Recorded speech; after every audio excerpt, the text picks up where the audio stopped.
تمہارے اوپر جو مصیبت بھی آتی ہے وما اصابکم من مصیبت، تمہارے اوپر جو مصیبت بھی آتی ہے، جو پریشانی آتی ہے، جو تکلیف آتی ہے،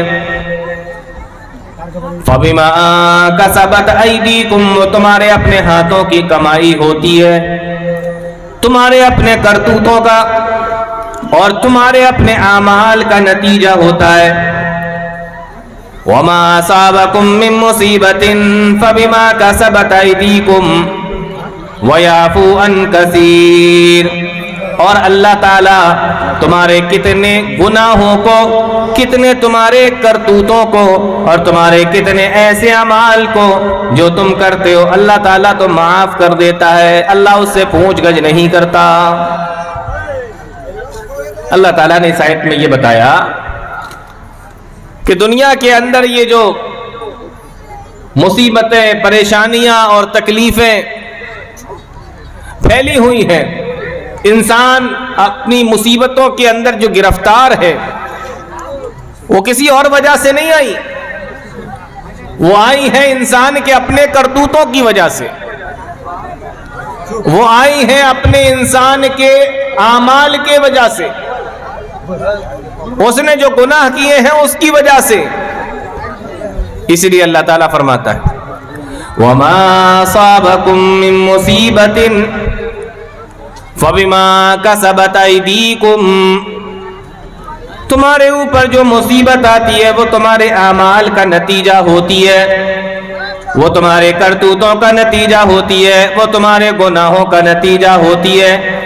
اور کتنے گناہ تم ایسے کرتے رہتے ہو، اللہ تعالیٰ تمہارے ہر گناہ کے اوپر پکڑ نہیں کرتا۔ وَيَعْفُو عَنْ كَثِيرٍ، اللہ تعالیٰ تمہارے کتنے گناہوں کو تو معاف کر دیتا ہے، اس کے بارے میں سوال ہی نہیں کرتا، اس کے بارے میں پوچھ گچھ نہیں کرتا۔ اللہ تعالیٰ کتنے گناہوں کے تو تمہارے چھوڑ دیتا ہے، اسی طریقے سے اس کے بارے میں سوال و جواب بھی نہیں کرتا۔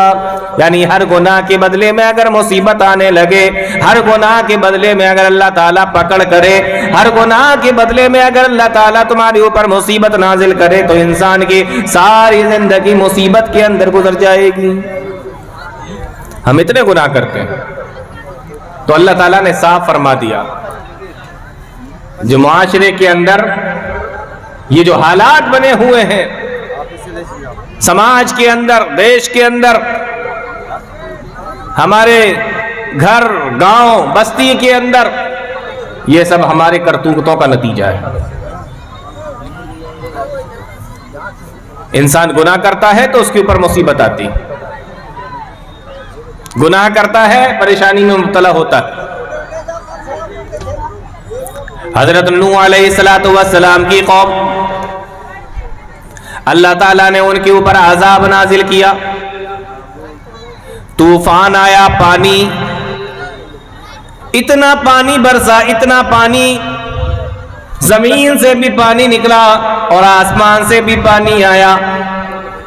مورخین نے لکھا ہے، قرآن کریم بیان کرتا ہے وَهِيَ تَجْرِي بِهِمْ فِي مَوْجٍ كَالْجِبَالِ، اتنا پانی دنیا کے اندر بھر گیا کہ اس زمانے کے اندر جو پہاڑ موجود تھے ان کی چوٹیاں، پہاڑ کی چوٹیاں بھی پانی کے اندر ڈوب گئیں، پہاڑوں کی چوٹیوں تک پانی پہنچ گیا۔ آپ کو کیا لگتا ہے یہ ایسے ہی آ گیا یا اس قوم کی کسی گناہ کا نتیجہ تھی، اس قوم کی گناہوں کا نتیجہ، یا ایسے ہی آ گیا؟ قوم عاد کی زندگی اٹھا کر دیکھو، اللہ تعالیٰ نے اس کو بھی ہلاک و برباد کیا، اور اس کے اوپر بھی اللہ تعالیٰ نے ہوا کا عذاب نازل فرمایا۔ قرآن کریم کہتا ہے جب وہ ہوا چلا کرتی تھی، اتنی تیز ہوا کا وہ عذاب اللہ تعالیٰ کی طرف سے آیا۔ وَفِي عَادٍ إِذَا أَرْسَلْنَا عَلَيْهِمُ الرِّيحَ الْعَقِيمَ، وہ ہوا ان کو اٹھا کر ادھر سے ادھر پٹکتی تھی، اور اس طریقے سے جب وہ زمین پہ گرے مر کر كَأَنَّهُمْ أَعْجَازُ نَخْلٍ خَاوِيَةٍ، جیسے کھجور کے بہت بڑے بڑے درخت ہوں۔ یہ عذاب کیوں آیا؟ ایسے ہی بغیر کسی گناہ کے، بغیر کسی غلطی کے اللہ نے پکڑ لیا، بغیر کسی وجہ سے اللہ تعالیٰ نے عذاب نازل کر دیا؟ نہیں، یہ ان کی کسی گناہ کی وجہ سے تھا۔ تو دنیا کے اندر جو مصیبت آتی ہے، جو گناہ ہوتے ہیں اس کی وجہ سے، جو تکلیف ہمیں پہنچتی ہے گناہوں کی وجہ سے. وَمَا أَصَابَكُم مِّن مُّصِيبَةٍ فَبِمَا كَسَبَتْ أَيْدِيكُمْ. قرآن کریم ہمیں بتاتا ہے، حدیث ہمیں بتاتی ہے، تاریخ ہمیں بتاتی ہے، اللہ تعالیٰ نے انہی گناہوں کی وجہ سے کسی کو زمین کے اندر اس کے محل کے ساتھ، اس کے خزانوں کے ساتھ میں دھسا دیا. انہی گناہوں کی وجہ سے اللہ تعالیٰ نے کسی کو اس کے پوری فوج کے ساتھ، اس کے پورے کارندوں کے ساتھ میں اللہ تعالیٰ نے سمندر کے اندر ڈبا دیا. اسی گناہوں کی وجہ سے اللہ تعالیٰ نے پوری قوم کو ہوا میں اچھالا اور اچھالنے کے بعد زمین کے اوپر پٹک دیا. کیوں؟ اسی گناہ کی وجہ سے. اللہ فرماتا ہے وَمَا أَصَابَكُم مِّن مُّصِيبَةٍ فَبِمَا كَسَبَتْ أَيْدِيكُمْ. دنیا کے اندر تمہارے اوپر جو مصیبتیں آتی ہیں، جو پریشانیاں آتی ہیں، وہ تمہارے اپنے اعمال کا نتیجہ ہوتی ہیں، تمہارے اپنے کرتوتوں کا نتیجہ ہوتی ہیں. تو یہ جو مصیبتوں میں ہم مبتلا ہیں، یہ جو پریشانیوں میں مبتلا ہیں، یہ ہمارے اپنے کرتوت ہیں، یہ ہماری اپنی غلطیاں ہیں. یہ جو مصیبتیں آ رہی ہیں یہ ہمارے اپنے کرتوتوں کی وجہ سے. پیارے نبی صلی اللہ علیہ وسلم بیان فرماتے ہیں، ابن ماجہ کی روایت ہے، صحابی رسول بیان کرتے ہیں اقبل علینا رسول اللہ صلی اللہ علیہ وسلم. ایک مرتبہ اللہ کے نبی صلی اللہ علیہ وسلم ہمارے پاس میں تشریف لائے، ہمارے پاس میں آئے اور ہم سب کو اکٹھا کرنے کے بعد میں فرمایا یا معاشر المہاجرین، اے مہاجرین کی جماعت. جو صحابہ ہجرت کر کے پہنچے تھے ان سب کو مخاطب کر کے اللہ کے نبی صلی اللہ علیہ وسلم نے فرمایا اقبل علینا رسول اللہ صلی اللہ علیہ وسلم. ہمارے پاس میں اللہ کے نبی صلی اللہ علیہ وسلم آئے. فقال یا معاشر المہاجرین، اور آنے کے بعد اللہ کے نبی صلی اللہ علیہ وسلم نے ہمیں مخاطب کر کے فرمایا او مہاجروں کی جماعت، خمس، 5 چیزیں ایسی ہیں اذا ابتلیتم بہن، جب وہ 5 چیزیں تمہارے اندر آ جائیں گی، جب وہ 5 چیزیں تمہارے اوپر آ جائیں گی، اعوذ باللہ ان تدرکوہن، اور میں اللہ کی پناہ چاہتا ہوں کہ وہ 5 چیزیں تمہارے اندر نہ آئیں. لیکن 5 چیزیں ایسی ہیں جو تمہارے اندر آئیں گی، اعوذ باللہ ان تدرکوہن، لیکن میں اللہ سے دعا کرتا ہوں، اللہ تعالیٰ کی پناہ چاہتا ہوں کہ وہ 5 چیزیں تمہارے اندر نہ آئیں. کون سی 5 چیزیں؟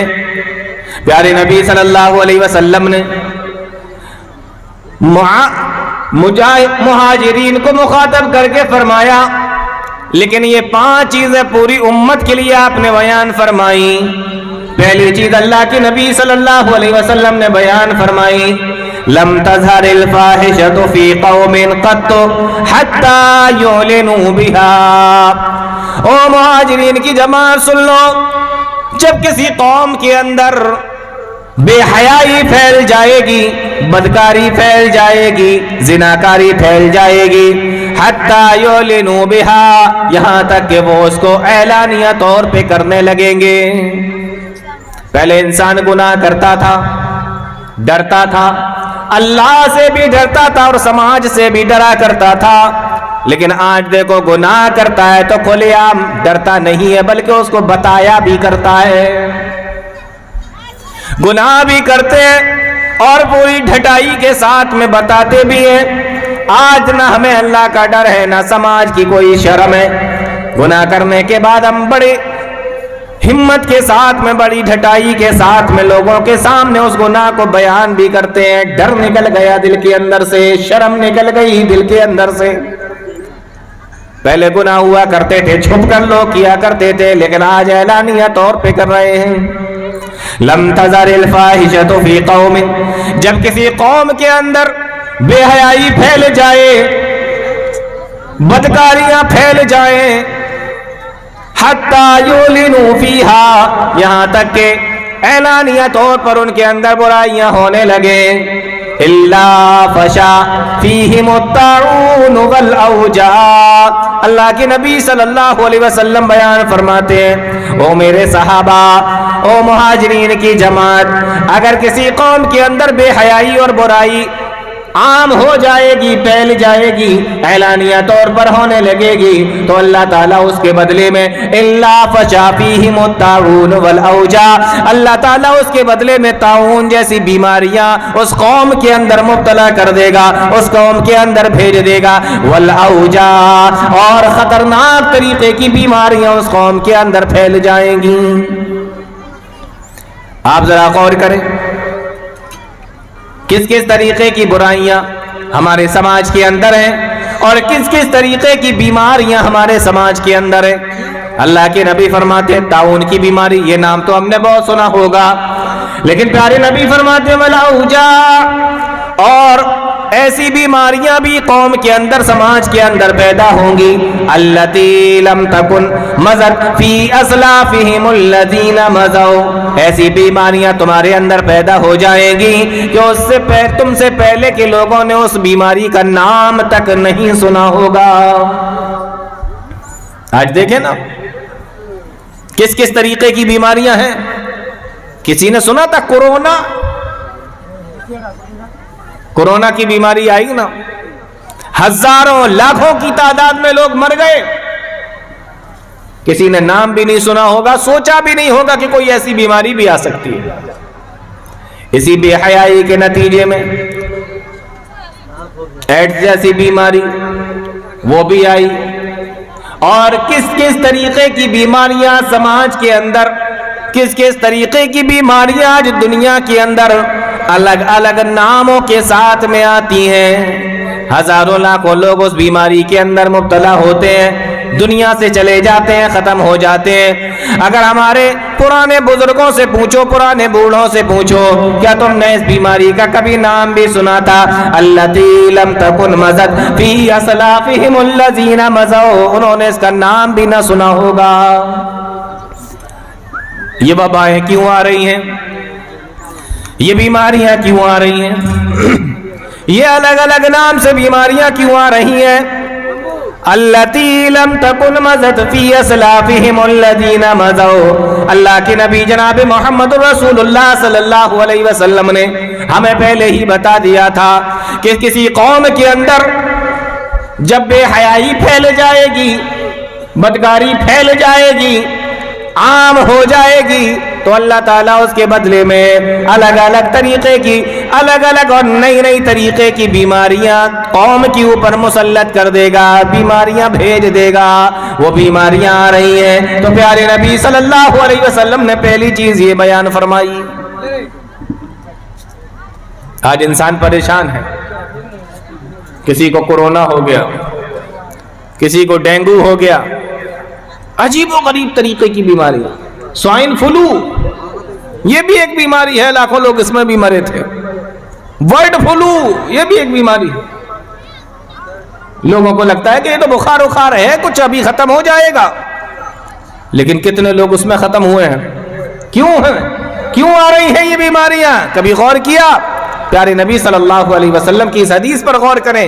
آپ نے فرمایا کہ جب بے حیائی عام ہو جائے تو بیماریاں بھی عام ہو جائیں گی، اور ایسی بیماریاں آئیں گی نئی نئی نام سے، نئی نئی طریقے کی بیماریاں جو پہلے لوگوں نے نام بھی نہیں سنا ہوگا. اب کوئی آدمی بیٹھ جائے اور کہے کہ عجیب طریقے کی بیماریاں آ گئی، اللہ فرماتا ہے وَمَا أَصَابَكُم مِّن مُّصِيبَةٍ فَبِمَا كَسَبَتْ أَيْدِيكُمْ، یہ مصیبت جو تمہارے اوپر آئی ہے یہ تمہارے اپنے اعمال کا نتیجہ ہے، تمہارے اپنے کرتوتوں کا نتیجہ ہے.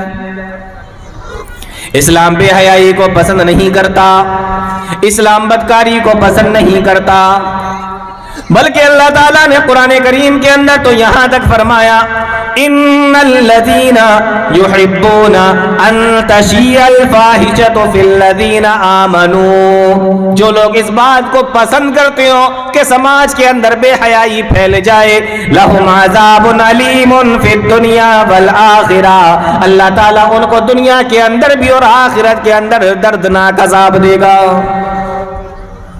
موبائل فون کا استعمال کرنے والوں، موبائل فون کا غلط استعمال کرنے والوں، آج ایک آپ کے بٹن دبانے پر اور ایک بار آپ کو ٹک کرنے پر، کلک کرنے پر، ایک بار ٹچ کرنے پر بے حیائی کی چیزیں بھی موبائل پہ آپ کے سامنے آ جائیں گی، اور اگر آپ چاہیں گے تو اچھی چیزیں بھی آپ کے سامنے آ جائیں گی۔ اللہ تعالیٰ نے انسان کو بنایا، دو راستے اللہ تعالیٰ نے دکھا دیے، یہ بھلائی کا راستہ ہے، یہ برائی کا راستہ ہے، یہ جنت کا راستہ ہے، یہ جہنم کا راستہ ہے، اور انسان کو چوائس دے دی، انسان کو اپنا آپشن ہے، اپنی خواہش ہے، وہ جس راستے پر جانا چاہے چلا جائے۔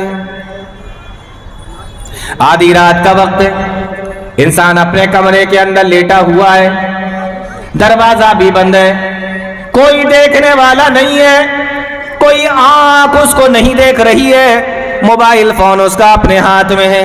آج میرے نوجوان بھائی، ہم کیا کرتے ہیں؟ ہمارے سامنے کوئی نئی چیز آئی، ہمارے سامنے کوئی چیز آئی، ہم اپنے دوستوں کو بھی فارورڈ کرتے ہیں، ہم اپنے دوستوں کو بھی بھیجتے ہیں، بہت سارے لوگ اس کو گروپ کے اندر بھی ڈال دیتے ہیں، پھر وہ ایک گروپ سے دوسرے میں، دوسرے سے تیسرے میں، تیسرے سے چوتھے میں چلی جاتی ہے۔ آپ کو معلوم نہیں وہ کتنے لاکھوں لوگوں تک پہنچ چکی ہے، وجہ اس کی آپ بنے ہو۔ اللہ فرماتا ہے ان الذین یحبون ان تشیع الفاحشۃ فی الذین آمنوا، جو لوگ تو سماج کے اندر بے حیائی پھیلانا چاہتے ہیں، جو لوگ سماج کے اندر برائیاں پھیلاتے ہیں، لہم عذاب علیم فی الدنیا والآخرہ، اللہ تعالیٰ نے ان کے لیے دنیا اور آخرت کے اندر دردناک عذاب بیان کر رکھا ہے۔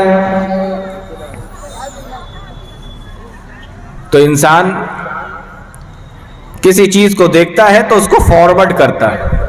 علماء اکرام بیٹھے ہیں، آپ ان سے پوچھئے، یہ آپ کو بتائیں گے کہ علماء نے تو یہاں تک لکھا ہے کہ برائی کی چیزیں تو چھوڑو، سماج کے اندر بے حیائی پھیلانے والی چیزیں تو چھوڑو، سماج کے اندر جو برائی پھیلانے والی چیزیں، جو ناپسندیدہ چیزیں ہیں انہیں تو چھوڑ دیجئے، جو پسندیدہ چیزیں بھی ہوتی ہیں، جیسا کہ آپ کے پاس میں کوئی اچھا میسج آیا، نیچے لکھا ہوا ہے حدیث یہ ہے، حدیث نمبر یہ ہے، اور کوئی اوپر میسج لکھا ہوا ہے، کوئی بات اوپر لکھی ہوئی ہے، آپ کو نہیں معلوم کہ یہ حدیث ہے یا نہیں، اور اس نمبر پر ہے یا نہیں، اور اگر یہ حدیث ہے بھی تو صحیح ہے یا ضعیف ہے، علماء نے لکھا ہے کہ آپ کو اسے فارورڈ نہیں کرنا چاہیے۔ یہ علماء آپ کو بتائیں گے، جو چیز آپ کو لگ رہا ہے کہ یہ حدیث ہے لیکن آپ کو نہیں معلوم کہ یہ حدیث ہے، حالانکہ اس کے نیچے حدیث کی کتاب کا نام بھی لکھا ہوا ہے، حدیث کا نمبر لکھا ہوا ہے، لیکن آپ کو نہیں معلوم کہ یہ حدیث ہے یا نہیں۔ یا اسی طریقے سے اگر حدیث ہے تو صحیح ہے یا نہیں، تو ایسی چیزوں کو بھی فارورڈ کرنے سے علماء نے منع کیا ہے۔ ہم ان چیزوں کو بھی فارورڈ نہیں کر سکتے جس کو حدیث سمجھ رہے ہو، تو ہم دوسری چیزوں کو جو سماج کے اندر برائی اور بے حیائی پھیلانے والی چیزیں ہوں، ہم اس کو کیسے فارورڈ کر سکتے ہیں؟ حدیث نہیں سنی آپ نے؟ وہ من کذب علی متعمدا فلیتبوأ مقعدہ من النار، جس نے جان بوجھ کر مجھ پہ جھوٹ بولا وہ اپنا ٹھکانہ جہنم بنا لے۔ تو ہم ایسی چیزیں بھی ایک دوسرے کو نہیں بھیج سکتے، تو برائی پھیلانے والی چیزیں کیسے بھیج سکتے ہیں؟ انسان موبائل فون کا استعمال صحیح بھی کر سکتا ہے، موبائل فون کا استعمال غلط بھی کر سکتا ہے۔ اس کو لگتا ہے کہ اسے کوئی دیکھ نہیں رہا ہے، لیکن ہاں ایک آنکھ ایسی ہے جو اسے ہر وقت دیکھتی ہے، وہ اس کی نظر میں ہے۔ دنیا کا کوئی کیمرہ لگا ہو یا نہ لگا ہو، لیکن اللہ تعالیٰ کا کیمرہ لگا ہوا ہے، اللہ تعالیٰ کا کیمرہ اس کو دیکھ رہا ہے۔ اور دنیا کے اندر جو چیزیں کیمروں کے اندر ریکارڈ ہوتی ہیں ایک ٹائم کے بعد میں ختم ہو جاتی ہیں، ایک ٹائم کے بعد فائل کرپٹ ہو جاتی ہے، خراب ہو جاتی ہے، 10 سال بعد، 20 سال بعد، 50 سال کے بعد میں وہ فائل خراب بھی ہو سکتی ہے، کیمرہ خراب ہو سکتا ہے، وہ چپ خراب ہو سکتی ہے، وہ پین ڈرائیو خراب ہو سکتا ہے، وہ کیمرہ خراب ہو سکتا ہے، لیکن اللہ تعالیٰ کا کیمرہ کبھی خراب نہیں ہوتا۔ اللہ تعالیٰ کا جو کیمرہ لگا ہوا ہے وہ قرآن کریم بیان فرماتا ہے کہ مالی